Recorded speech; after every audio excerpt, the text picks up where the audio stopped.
Hello, welcome to 15 Minutes of Consulting Best Practices. My name is Maria Isabel Rios. It is Thanksgiving week in the US, and it means we focus on what we're grateful for, including the privilege to answer your questions. So thank you for joining me today. I answer your questions about your consulting firm, how to create growth and delight, and also how to troubleshoot, right? The implications of being a leader for your firm. Those of you who are familiar with the space knows it takes me a minute to see your comments.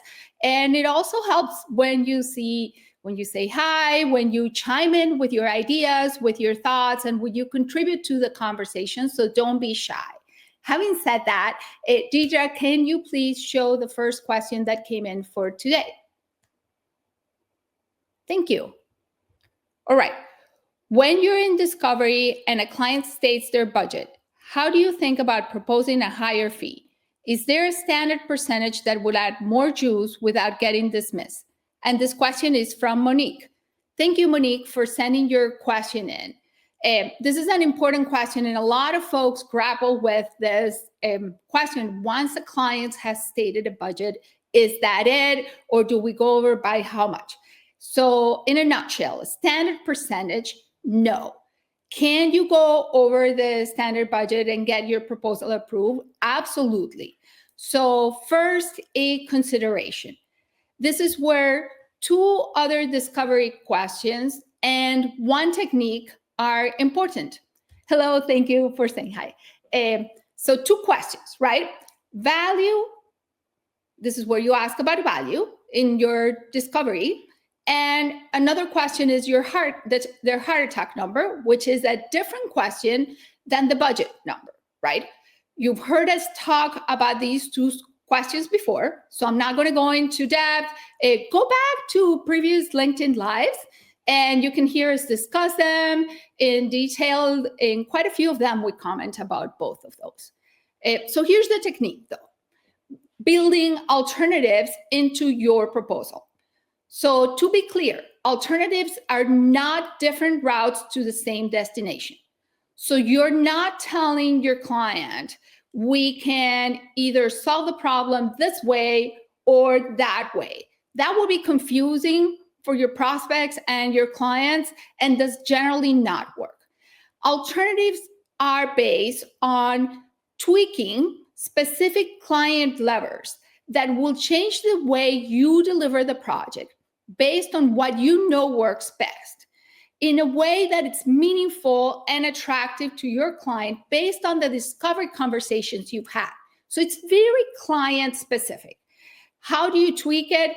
You will alter things, for example, how long does the project take, how much of you versus how much of your client, how many verticals you analyze. There's basically 14 things that you can change in the way you structure your alternatives. And each alternative comes in at a different price point. These are the elements that oftentimes will get a proposal approved many times above the client's stated budget. So when you're thinking about a solution, make sure one of your alternatives is within their budget, and then the other two don't have to be within their budget. But give your client an idea of what would it take to get to do everything they wanted in different ways and achieve the value they wanted, right, in different ways, so that they can really analyze what's their priority and put that against the numbers they have and how much of a budget they have. And now you're in conversation, and that's where clients really move and let you know whether the budget was really a firm number or it was a top line preference that they wanted to indicate in your discovery conversation. Okay, Monique, if you're listening or if you listen in replay, let me know, was that helpful? Or if you have an additional question on top of that, also let me know and I'll be happy to answer. All right, Deidre, since there are no questions in the comment, thank you. All right, our firm has a large long-term client. Our project contact is new to the client and from another consultancy, all right? I'm sure they have ex-colleagues they'd love to bring into the client. They keep asking us to do work that is out of scope and it's adding up. It's the first time in our client relationship that we very much overtaxed. I'm feeling insecure because we want more work in the future, and I also need to take care of my people. Of course, how do I communicate this to the client? Do I approach the new person, Julius? Okay, thank you, Julius. Yours is not an unusual situation, and I can feel through your question the pain that you're in, right? It's that push-pull between your team, the client, being in scope, out of scope. Do you say it? Do you not say it? However, your situation might be completely driven by the experience and the worth rhythms of the person in your clients and in their previous consultancy.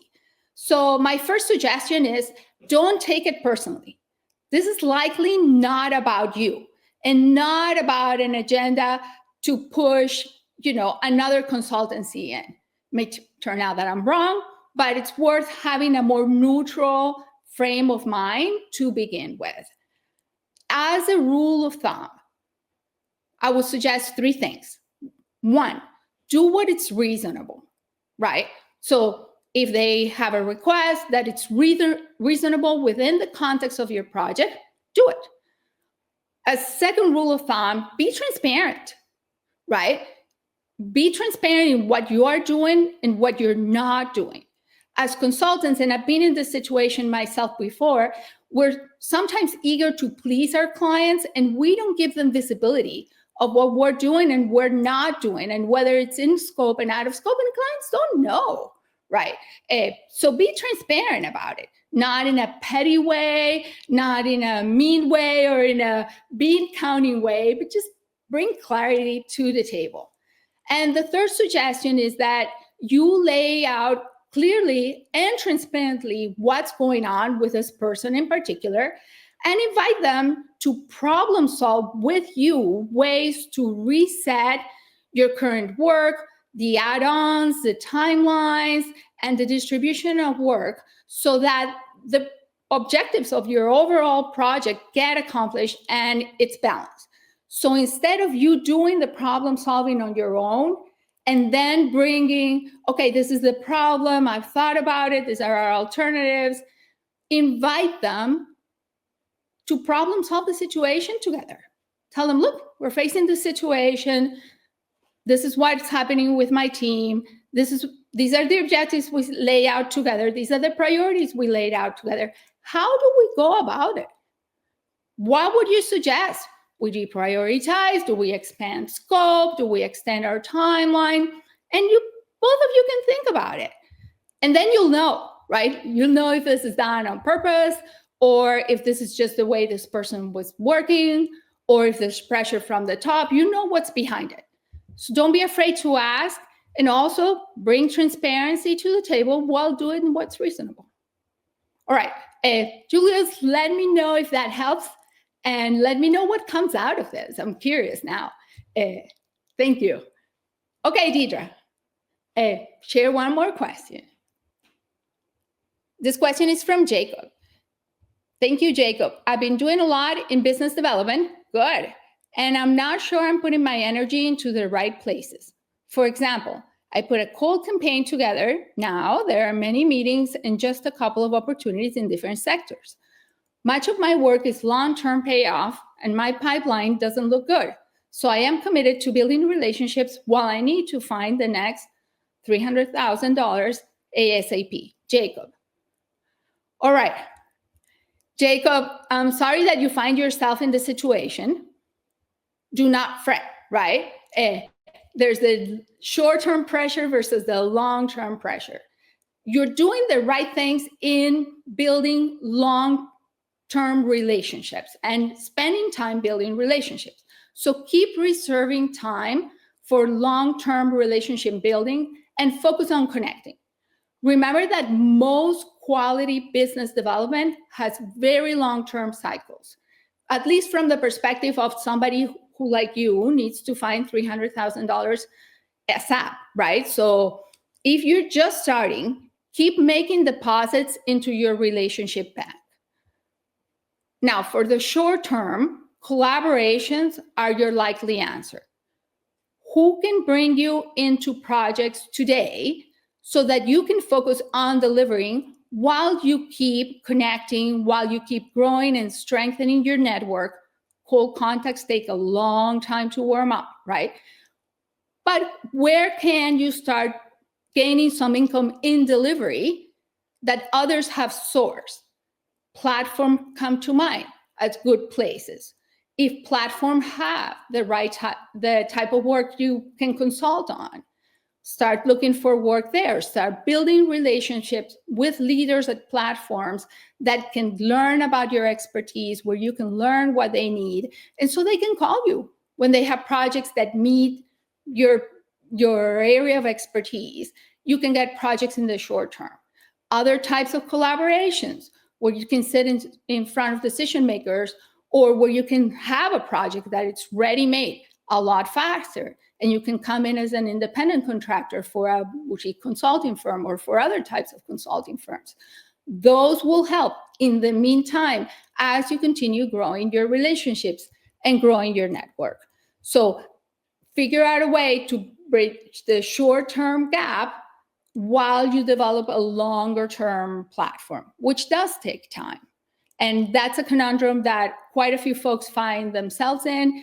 And I wish we could tell you there's a magic formula that in 90 days will get you full of clients.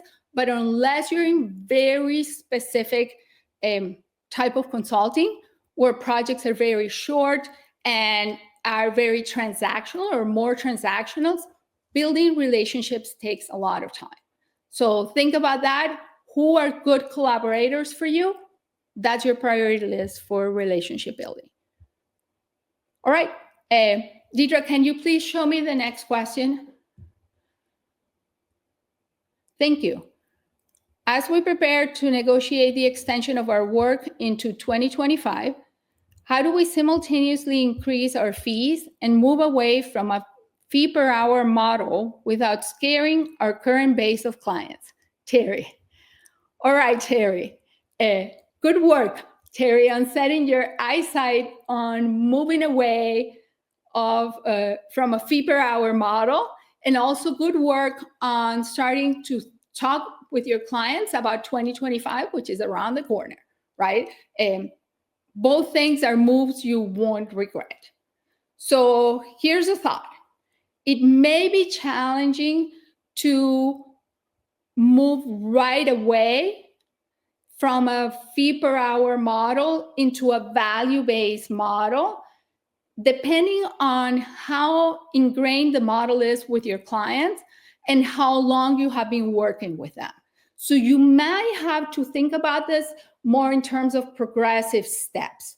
So priority number one is let's increase your margins. So if you're profitable, raise your fees. If you don't know if you're profitable, think about it. Write us another question. I'll be happy to answer that one for you. But for all of you listening, you should have a sense of how profitable your projects are. If you're a solo, folks tend to think, oh, well, I'm 100% profitable. So go back, think about it. That may not be the case, right? Think about it in relation to what you will earn if you were an independent consultant, and calculate your profitability that way, right? Let's assume you're profitable. So if you're profitable, start by raising your fees and start migrating your practice from a per hour model to a model where your fees are fixed as much as possible. So quite a few of our clients have been able to quickly migrate to what they call a retainer model, which is a first step towards value-based fees. So you fix timelines, you fix your fees, and you start tying it to the value of the engagement, more a direct math of, okay, this many hours, now we're going to round all our numbers, and there's an assumption of hours and timelines in there. You start separating from that concept. In that migration, it is important to align on expectations on both sides. Expectations of availability, expectations of responsiveness, expectations of communication, and expectations of what are you delivering when you're working with a client. All right, that's the answer for your question today. And with that, we're at time for today. So remember 3 things for us this week. Add Monday Live, the link that Deidre just posted, into your calendar event, and it will take you here so you can chat with us every Monday and we can answer your questions.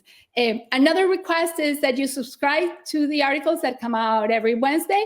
They're not only full of practical and tactical tidbits, the conversation in the comments are great, and you also get great illustrations to go with them. And join the waitlist for the Solo Practice Accelerator if your firm is under $1 million US dollars per year. That way, it usually gets filled from the waitlist. So if you're interested at all, sign up into the waitlist. That gets you into the conversation for that as well. If you are in the United States, have a very happy Thanksgiving this week. And if not, have a happy week anyway. We'll see you all next Monday. Thank you. Bye.